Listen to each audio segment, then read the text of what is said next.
Everybody, Discipleship Gaming here with day 19 of our devotional series, Seek First 365, where we read through the whole entire Bible in a devotional series this 2026 season. Today we're going to be continuing through the book of Mark, chapter 6, and today's passage is a very interesting passage. It's a very well-known passage. It is the story of Jesus feeding the 5,000, which is an amazing story. I love this story. It's such an amazing story of learning and understanding what it is to see the power of God in such an amazing way. So what we see here is Jesus is talking to the talking to these people who've come this long way to talk to Jesus, and he's talking to them through parables, lessons, all this stuff. And it just keeps getting bigger and bigger and bigger, and so he just keeps teaching, and then it starts getting late, and the disciples are like, Jesus, why don't you go and send these people off to their homes, so they can go get something to eat, or go to the market so they can go eat something. He's like, okay, go send them somewhere, or go feed them. He's like, well, we don't really have a lot of food. We only have 5 loaves and 2 fish, and he does this really cool thing. If you guys know the story, you guys already know what happens.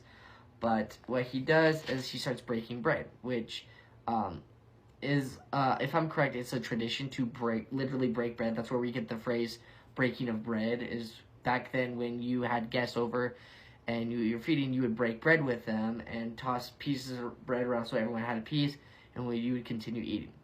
And I love this because as they're doing this in the Chosen series, like I said, if you guys have seen it, it's a great series to watch.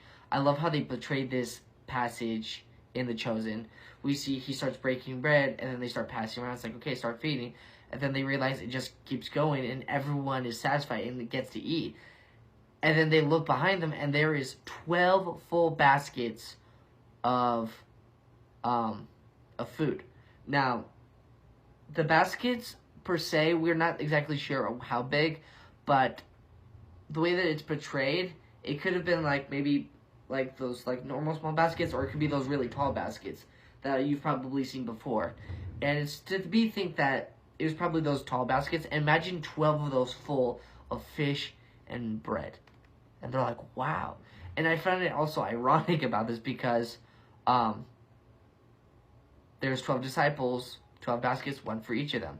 And after this, he tells them to go and send them out to their homes and stuff like that to go rest. And but now they have all this food, and it's really cool. But the thing I want us to get out of this passage, if you guys get anything from what I say today, it's this one thing. And what I want you guys to hear is God provides. Just 2 simple words. God provides.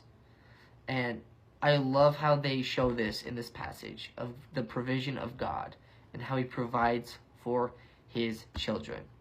And yes, this may be a physical representation of that, but we can also trust in that provision through our daily lives and how God provides through us daily.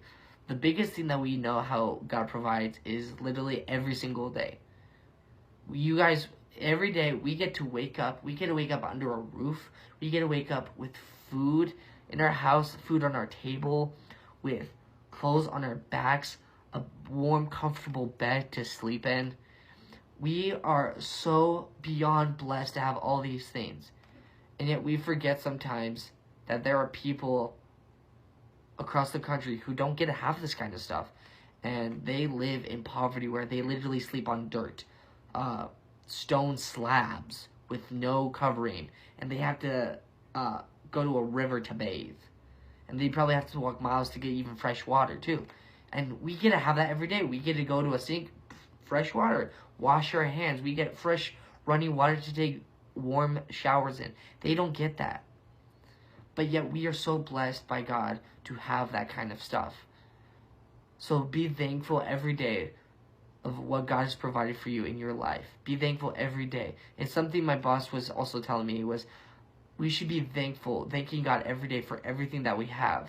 We get to wake up breathing. We get to wake up having all this amazing stuff. We get to wake up to work and have a job that pays money. There's people who don't get that kind of luxury. And yet we are so blessed to be in a country that does. So thank God every single day of the amazing provisions he has given to you. Just like how Jesus provided for these 5,000 plus people and the disciples. Just imagine what he's done for you. And I want you guys to focus on that. Focus on the provisions God has given to you. And that's my encouragement for you guys today. I hope this is a big encouragement to you. I know this has been a big encouragement to me. If this has, make sure you guys share. Share it to your friends. Share it to your family. And go tell others about the great news of Jesus Christ and how thankful we are to have such an amazing God. God bless you guys, and have a great rest of your day.